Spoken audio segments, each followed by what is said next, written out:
Bonjour à toutes et à tous, alors bienvenue dans une nouvelle vidéo un petit peu différente de ce que je vous propose habituellement sur ma chaîne, parce que je vais vous parler un petit peu de ce que je vais emporter dans mes bagages en vacances. Voilà, au niveau du matériel d'aquarelle, c'est quelque chose dont j'ai parlé pas mal sur les réseaux sociaux, notamment en story, et ça a eu l'air de beaucoup vous intéresser, donc j'ai eu envie du coup de vous partager ça dans une vidéo un peu plus complète, un peu plus précise finalement sur les raisons de mes choix et ce que je vais emporter aussi.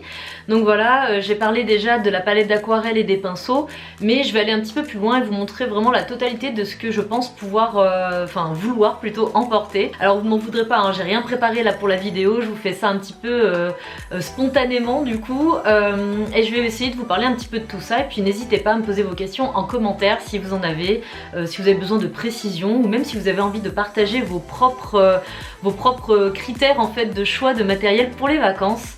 Donc voilà, pour commencer, mon critère principal c'était de voyager le plus léger possible. L'année dernière, faut dire que l'année dernière je travaillais sur le projet avec Guy Savoy et le livre de recettes en fait, donc celles et ceux qui me suivent vous êtes au courant de ce long projet sur lequel j'ai dû travailler, mais du coup l'année dernière j'avais dû emporter quand même pas mal de matériel pour pouvoir travailler sur ces illustrations, pouvoir m'avancer au maximum. Malgré tout, même si j'avais dit que je ferais une pause voilà, à l'éditeur, c'est vrai que j'ai dû travailler quand même sur ça, histoire de pas être dans le jus à la rentrée. Quoi qu'il en soit, du coup j'avais été vraiment chargée, j'avais une valise, enfin c'était pas une immense valise, mais j'avais quand même un de mes bagages qui était essentiellement dédié à mon papier d'aquarelle, à tout le matériel, le séchoir, les trucs comme ça, enfin bon, c'était vraiment...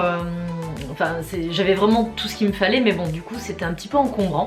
Donc voilà, cette année j'ai voulu prendre le contre-pied et faire complètement différemment. Alors pour commencer, au niveau de la palette d'aquarelle, c'est ce qui pour moi me posait pas le plus de problèmes mais le plus question, parce que j'ai acheté cette boîte chez Boessner récemment, cette petite boîte, et je l'ai achetée exprès pour les vacances. Donc c'est une boîte qui ne contient habituellement que 8 godets, 8 grands godets. Si je me souviens bien, ou 6 grands godets peut-être, je vous dis peut-être une bêtise, il faudra que je revoie ça. Et en fait il y a un rail en métal à l'intérieur que j'ai retiré sur les conseils de plusieurs de mes abonnés. C'est vrai que ça m'était même pas venu à l'esprit de retirer le rail en métal. Donc ça c'est un petit conseil que je peux vous donner. Effectivement, habituellement dans les boîtes, je vais vous montrer mes boîtes habituelles. Il y a effectivement, donc elle est sale hein, mais bon c'est pas grave, et elle est vide aussi d'une partie parce que c'est les couleurs que j'ai choisies pour ma palette de l'été. Mais du coup vous voyez il y a ces rails en métal, et c'est vrai que même si c'est vraiment super pour caler les godets d'aquarelle, si vous les retirez vous gagnez une place folle, et puis selon les boîtes vous pouvez mettre presque la moitié en plus quoi. Donc voilà, du coup ce que j'ai fait, la première chose c'est de retirer le rail. Donc je vais vous montrer un petit peu ma sélection de couleurs pour cet été. Donc la voici, je vais vous la donner un petit peu plus en détail, je vais vous en parler un peu plus. Là j'ai pu du coup rassembler 13 couleurs qui vont selon moi me servir pour faire... en fait j'ai choisi en fonction des sujets que je pensais faire, plutôt qu'en fonction de... comment dire, parce que la couleur c'est très personnel évidemment, mais si vous suivez des règles de base, il vous faut les 3 couleurs primaires plus des teintes neutres, marron, sépia, gris de Payne ou du noir pourquoi pas, pour pouvoir créer des tons rabattus ou des choses comme ça. Mais vous pouvez aussi faire une sélection selon votre style, parce que voilà il y a des aquarellistes qui ont une sélection de couleurs bien définie et qui du coup n'utilisent que ça, n'ont peut-être pas besoin de rouge ou pas besoin de vert, que sais-je. Et il y en a comme moi qui font leur sélection en fonction du sujet ou des sujets qui vont être amenés à peindre. Donc ça demande un peu d'anticipation et puis se questionner un petit peu sur ce qu'on va peindre. Mais quoi qu'il en soit, moi j'ai fait cette sélection en fonction de ça. Donc je pense que je vais peindre pas mal de paysages, de paysages de bord de mer, de choses comme ça, beaucoup l'eau, le ciel. Ça fait partie des choses que j'adore peindre. Ciel de jour et ciel nocturne aussi. Donc c'est aussi pour ça que j'ai pris des couleurs foncées. Ça par contre c'est vrai que dans votre palette, c'est bien que vous ayez, à moins que ce soit un choix personnel, mais que vous ayez des tons clairs et des tons foncés, des couleurs chaudes, des couleurs froides. Et puis après voilà les différentes teintes, ça c'est à vous de voir ce qui vous correspond. Donc pour ce faire, je voulais vous montrer ça, vous les détailler juste en vous les montrant comme ça. Mais malgré tout, j'ai préparé un minimum cette vidéo. Et dans le carnet que je vais emporter d'ailleurs, c'est le seul support que je vais emporter pour peindre. Voilà, je vais pas prendre mes blocs, mes différents blocs de papier, même si j'adore voilà, le papier Arches, le papier Anmul, tout ça sur lequel je peins beaucoup en ce moment. Là j'ai choisi de n'emporter que mon carnet d'aquarelle Etcherlab.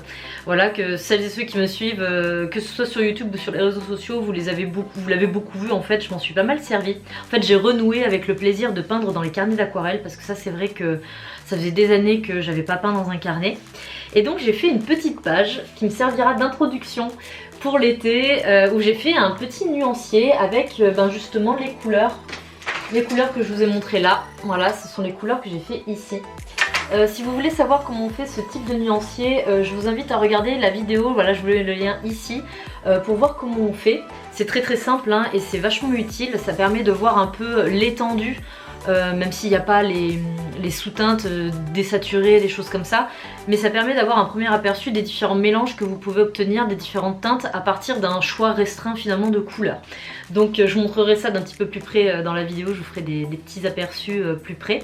Donc voilà ce que j'ai fait, j'ai mis donc les 13 couleurs que j'ai choisies, donc j'espère que ça vous plaît. En tout cas moi je suis assez contente d'ailleurs le fait de réaliser ce nuancier là. Je l'ai fait après avoir fait ma sélection et ça m'a conforté dans mon choix du coup. Voilà, je me suis dit oui effectivement c'est vraiment ce qu'il me faut par rapport à ce que je veux peindre ou ce que je vais être amenée à peindre, ça va être un peu au hasard de mes rencontres. Mais du coup ce que j'ai choisi de faire c'est de choisir donc pas mal de bleu, quelques verts, du jaune et un rouge. Et puis après des marrons, des teintes plus neutres. Voilà, j'ai même fait ça je me suis bien amusée à le faire. Faire une petite illustration de palette, même si c'est complètement gratuit. Je vous invite à faire ce type de choses là, vous amuser dans vos carnets à faire des petites études d'objets thématiques selon la page sur laquelle vous travaillez. Donc voilà, je vais vous donner ma sélection. Donc j'ai choisi l'indigo. Parce que voilà ça fait partie de mes couleurs un peu indispensables, enfin ça je vais souvent vous le dire que ce sont des couleurs indispensables parce que c'est assez logique en même temps, je vais pas prendre des couleurs que j'utilise jamais. Mais c'est vrai que l'indigo, notamment pour les ciels nocturnes, c'est une couleur que j'aime beaucoup utiliser. Et c'est une couleur que j'aime beaucoup mélanger avec les autres aussi. Voilà, je peux vous montrer un peu ce que ça donne. Là c'est la ligne qui est ici. J'ai pris mon turquoise de Helio que j'ai beaucoup utilisé dans mes peintures pour les vidéos que j'ai fait pour les... Je vais y arriver. Pour les bases de l'aquarelle, voilà. J'ai beaucoup utilisé cette teinte là, le turquoise de Helio d'ailleurs qui vous plaît beaucoup.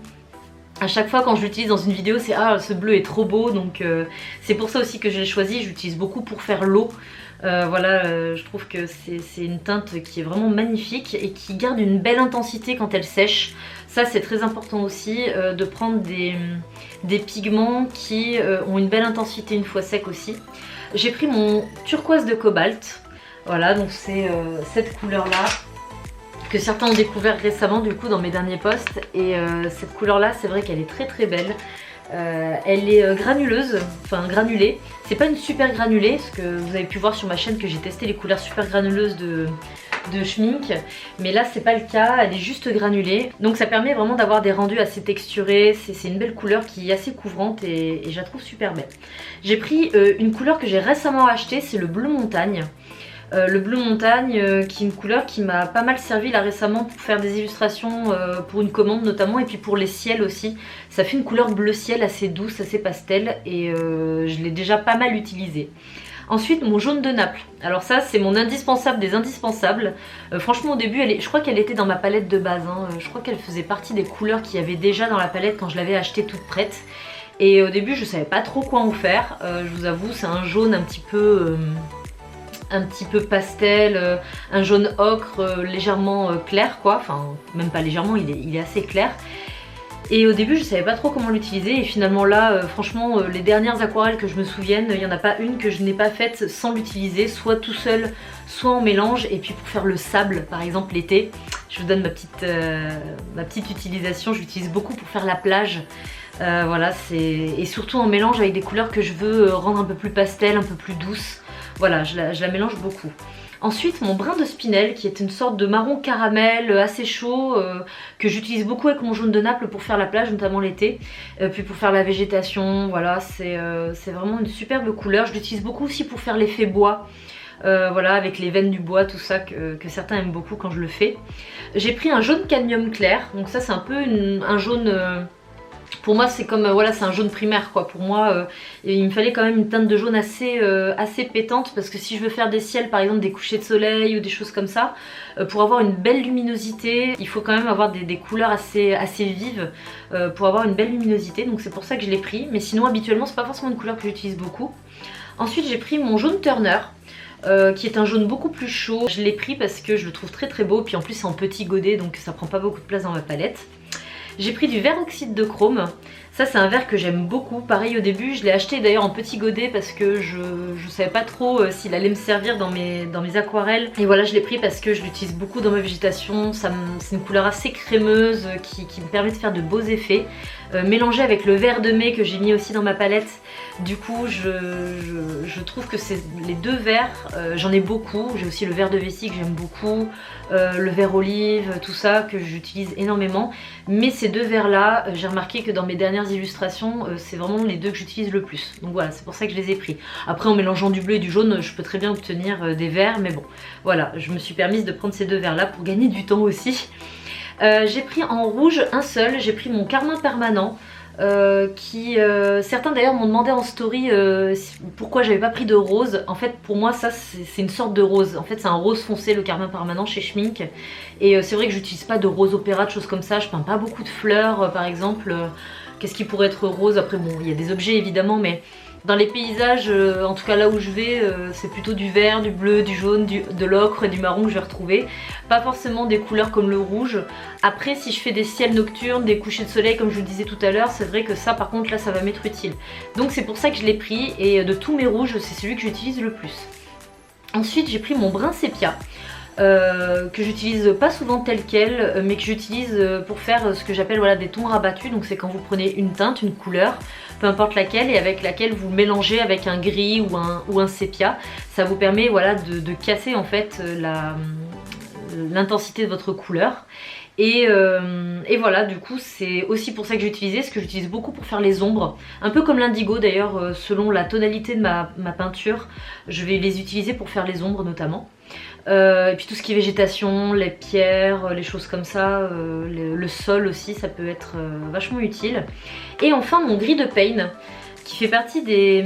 Alors moi j'utilise pas de noir, j'en avais dans ma palette de base, dans beaucoup de palettes d'aquarelle on vous en met, comme le blanc, mais c'est vrai qu'il est d'utilité, enfin pas d'utilité publique, je dis n'importe quoi, mais il est d'usage plutôt, voilà, je vais y arriver.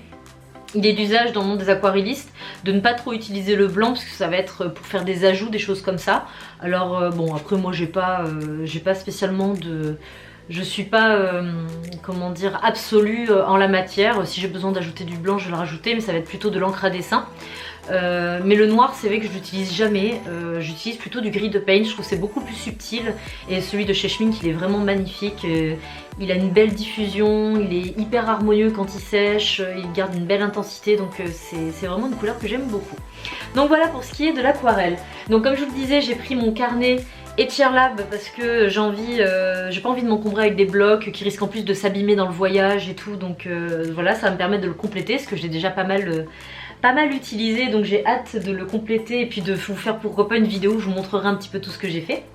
Et du coup, comme j'ai pris un carnet, j'ai pris également quelques pinces, voilà, donc ça c'est un truc à penser lorsque vous peignez sur des carnets, d'utiliser des petites pinces comme ça. Donc celles-ci elles viennent de chez Søstrengren, je sais pas si vous connaissez ce magasin là, c'est vraiment pas cher. Et donc en gros ça vous permet de fixer vos feuilles correctement pour éviter que ça s'envole, pour éviter d'être gêné. Donc il vous suffit juste de pincer comme ça sur les bords, hop, de mettre vos pinces comme ça pour pouvoir maintenir votre papier sans que ça bouge dans tous les sens, avec le vent, avec la pression de votre main, tout ça. Ça te permet de tendre en fait le papier. Après c'est vrai que celui-ci de carnet, je trouve que le papier réagit bien même quand on utilise beaucoup d'eau, il se déforme pas non plus, il est assez souple quoi, donc il est pas mal. Mais bon, j'en prends quand même au cas où. Et je prends également mon scotch Tesa. voilà, que j'utilise tout le temps. C'est celui que je vous recommande, franchement, c'est celui qui abîme le moins le papier, l'aquarelle passe pas trop dessous et tout, enfin il est vraiment super. Après à tester évidemment sur ce que vous utilisez comme type de papier, toujours faites attention, soyez très vigilant, précautionneux par rapport à l'utilisation du scotch de masquage. Faites toujours un test avant de le faire sur une aquarelle définitive. Mais du coup voilà, si j'ai envie de faire des paysages, des choses un peu plus délimitées, parce que moi je peins pas souvent des choses, alors j'admire les gens qui arrivent à faire ça, mais sans cadre en fait. J'aime bien avoir un cadre pour peindre, pour l'instant en tout cas ça me plaît beaucoup de faire comme ça, notamment pour les paysages, donc j'utiliserai mon petit scotch de masquage s'il y a besoin. Ensuite, alors oui, je vous ai dit que je prendrais pas de bloc, mais je pense que je vais prendre quelques chutes de feuilles de mon papier Anmul Expression, qui est un papier 100% coton auquel j'ai déjà consacré plusieurs vidéos sur ma chaîne YouTube. C'est un papier vraiment un très bon rapport qualité-prix, hein. Je ne vais pas vous refaire le topo, je vous laisserai voir les vidéos sur le sujet. Mais pourquoi je vais le prendre? Tout simplement parce que je veux pas que mon carnet de Charlab devienne une sorte de cahier de brouillon ou de choses comme ça. J'aime bien quand même quand les choses sont un petit peu jolies. Et je vais prendre quelques chutes de ce papier là pour pouvoir m'exercer s'il y a besoin. Si je le sens, je ferai directement dans mon carnet, mais voilà. Et puis pour aussi faire mes petits tests de couleurs à part, voilà, je m'en servirai un peu comme papier d'étude. Hop, mais c'est pas indispensable si c'est pas dans vos habitudes à vous, évidemment, vous pouvez vous en passer.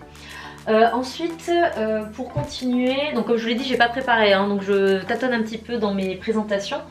Qu'est-ce que je voulais vous montrer? Ah oui, au niveau des pinceaux, alors j'en ai beaucoup, comme vous le voyez, j'en ai quand même pas mal que j'utilise, voilà, selon ce que je fais dans mes peintures. Mais c'est vrai que du coup j'ai dû faire une petite sélection. Alors vous avez toujours la solution de prendre un pinceau à réservoir, ça j'en ai un que j'utilise pas souvent d'ailleurs, mais c'est vrai que les pinceaux à réservoir c'est vachement utile. Hop, je vais me retourner vers vous. Les pinceaux à réservoir, voilà, comme ça, alors c'est vachement utile, c'est vrai quand on est en déplacement, tout ça. Après moi je peins rarement quand je suis en balade ou...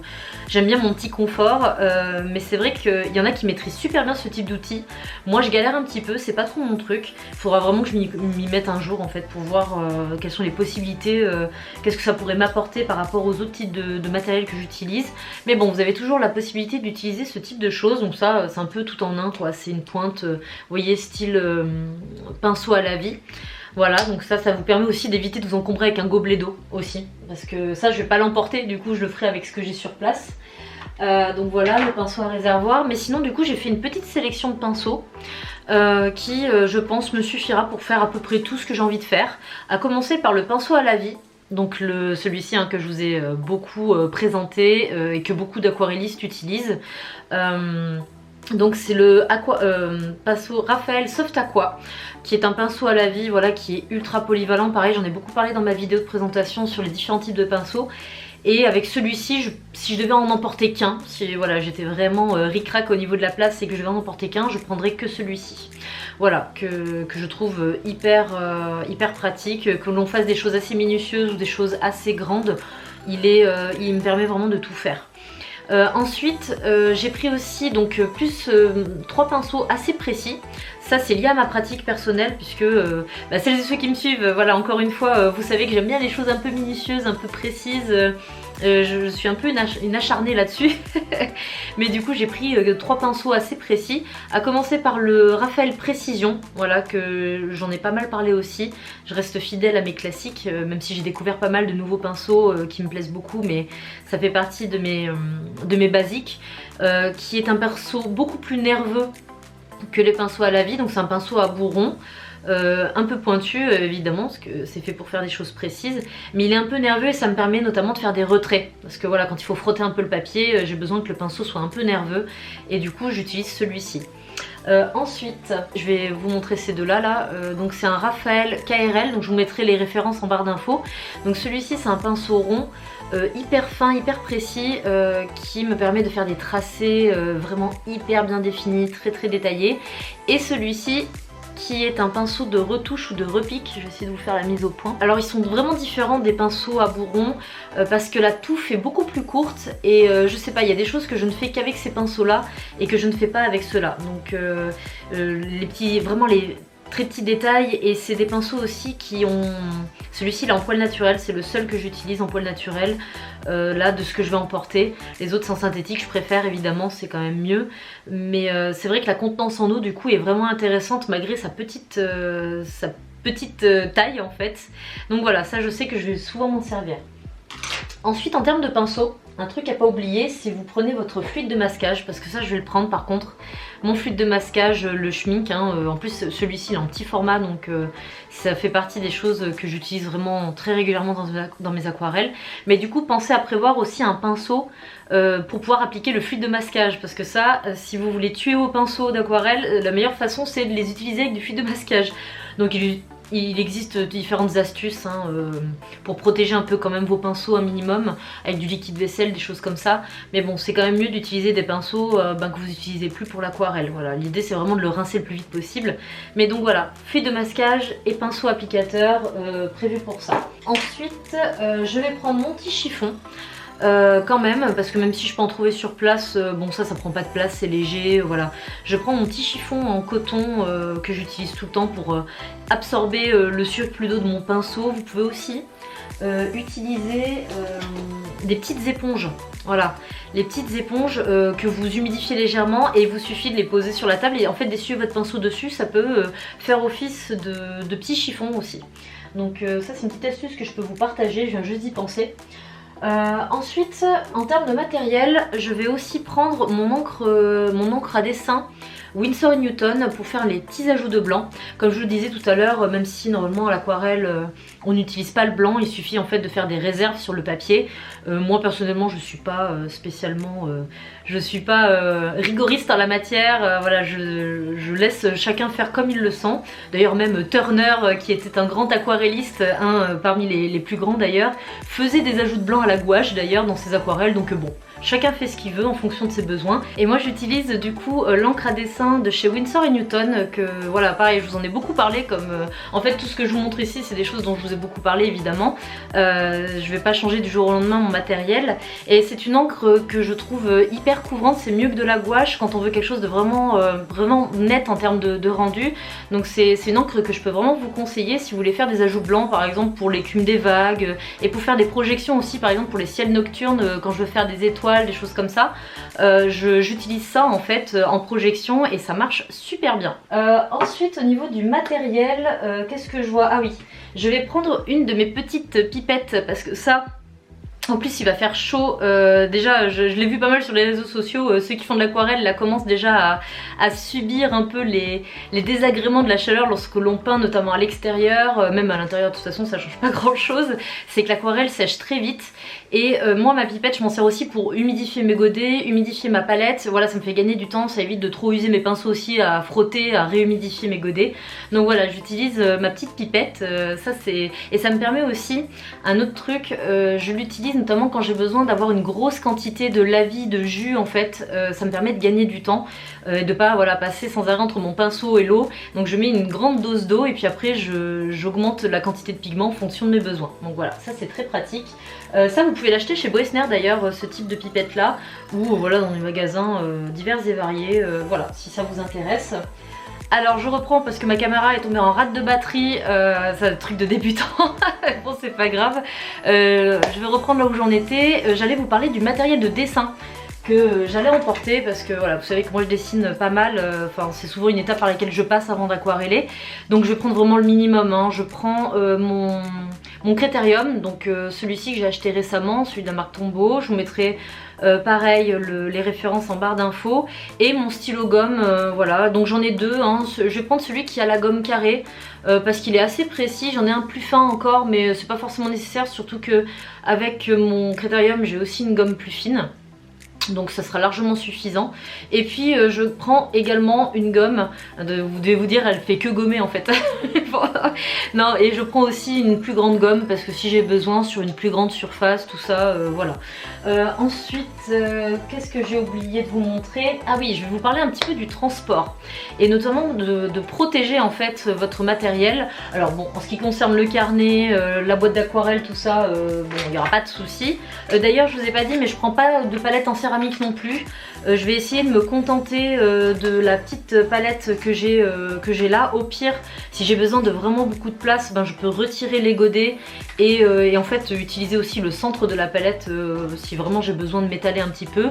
Ou au pire, je trouverais bien une petite soucoupe ou une assiette ou je sais pas quoi pour pouvoir utiliser pour faire mes couleurs s'il y a besoin, ou un petit récipient si j'ai besoin d'en faire un gros lavis. Mais voilà, je vais pas m'encombrer avec une palette en céramique, c'est lourd, ça peut casser en plus, donc voilà. Mais en ce qui concerne le transport notamment des pinceaux, parce que pour moi c'est vraiment le truc qui peut poser problème, c'est très fragile, certains pinceaux peuvent être vraiment bousillés, dès qu'ils restent trop longtemps appuyés sur quelque chose ça les courbe en fait et ça les abîme. Donc pour ça vous avez différents types de matériel qui peuvent vous servir, notamment les pochettes de transport comme ça. Donc ça se présente comme ça. Vous avez aussi les nattes en bambou qui sont super, alors plus ou moins grandes selon la taille de vos pinceaux, qui coûtent vraiment pas cher et voilà, qui sont sympas. Et j'ai vu aussi beaucoup parmi vous qui font un peu de couture, tout ça, et qui se sont fabriqués en fait ce type de pochette là sur mesure. Donc ça franchement ne vous gênez pas, vous pouvez même rajouter une petite trousse au bout, enfin franchement faites-vous plaisir. Si vous voulez l'acheter toute faite ou le faire vous-même, c'est vraiment pratique. Donc quoi qu'il en soit, ça vous permet de caler vos pinceaux de manière à ce qu'ils soient bien droits et que la touffe soit pas abîmée. Mais malgré tout, je vous conseille vivement de prendre, d'emballer aussi la touffe de vos pinceaux. Alors l'idéal c'est d'avoir gardé les petits capuchons comme ça. Je vous en avais parlé dans une vidéo, donc les petits capuchons en plastique avec lesquels sont vendus vos pinceaux, de les conserver. Vous voyez, moi j'en ai tout un verre en fait. Je les garde systématiquement et en fait de les mettre les embouts au bout de vos pinceaux, de manière à les protéger vraiment complètement quoi. Alors si vous n'avez pas ça, je sais pas trop comment vous pouvez faire, peut-être prendre avec du plastique ou je sais pas, quelque chose qui vous permettrait d'emballer en fait la touffe de votre pinceau. Même si là je sais que j'ai pas forcément besoin d'autant de place et pas besoin forcément de beaucoup de pinceaux, je vais quand même prendre cette précaution là. Et puis je me servirai des autres compartiments pour mettre mes crayons à papier, les choses comme ça. Voilà, c'est toujours utile. Alors, petite interruption de Miss Louloute, voilà, qui va partir avec moi aussi en vacances. Ne vous inquiétez pas pour elle, elle va être bien dans un grand jardin, dans une belle maison, voilà. Elle va profiter un petit peu d'avoir beaucoup plus d'espace pour elle. Elle va retrouver son amour de vacances. Parce qu'il y en avait certains parmi mes abonnés qui se posaient la question de savoir ce que j'allais faire de Louloute. Donc vous inquiétez pas, elle part avec moi et elle va pouvoir profiter aussi de son été. Bon voilà, je pense avoir fait le tour de tout ce que je voulais vous montrer un petit peu du matériel que je vais emporter. C'est vraiment uniquement ça que je vais emporter, avec un petit carnet de notes aussi pour écrire voilà, sur les différents projets. Mais en dehors de ça, c'est tout ce que je vais emporter. Croyez-moi, c'est vraiment peu par rapport à ce que j'emporte les autres années. Donc j'espère que ça vous aura intéressé. N'hésitez pas à me poser vos questions en commentaire comme je vous le disais au début de la vidéo, ou aussi à me partager vos propres petites astuces de voyage, le matériel que vous pouvez emporter, notamment si vous peignez en plein air, ça m'intéresse parce que c'est vrai que moi c'est pas quelque chose que je fais habituellement en balade, voilà, de prendre mon matériel dans mon sac à dos et de me caler quelque part pour peindre. Moi j'aime bien mon confort en fait, j'aime bien me mettre tranquille quelque part où j'ai un point d'eau pas loin pour pouvoir travailler comme je le veux. Mais bon, ça peut être aussi une expérience à tenter cet été, pourquoi pas. Voilà, quoi qu'il en soit, n'hésitez pas à me dire tout ça en commentaire. J'espère que ce format de vidéo un peu plus informel vous aura plu. Et je vous souhaite de très bonnes vacances. Merci à celles et ceux d'ailleurs qui me les ont déjà souhaitées. Je suis pas encore en vacances, mais bon, je suis un peu comme tout le monde, hein. Dès qu'on sait que la date approche, on pense qu'à ça, parce qu'on en a tous besoin. Ça va faire du bien après cette année bien chargée. J'imagine que je suis pas la seule, mais c'est vrai que voilà, quand on essaie d'être un petit peu à fond partout, c'est bien aussi de couper. Et c'est vrai que pour ça, je trouve que la communauté aquarelle est vachement bienveillante à cet égard. Je trouve que la tendance actuellement est de prendre du temps pour soi, de prendre soin de soi, et c'est hyper important parce qu'en plus c'est bon pour la créativité, de souffler un petit peu, de s'aérer, de se nourrir en fait d'expériences, de nouveaux lieux, de rencontres, enfin voilà, de vraiment de pas être toujours dans le rush du quotidien. C'est vrai que c'est important. Et voilà, c'est tout ce que je voulais vous dire pour aujourd'hui. Et je vous dis à très bientôt dans une prochaine vidéo.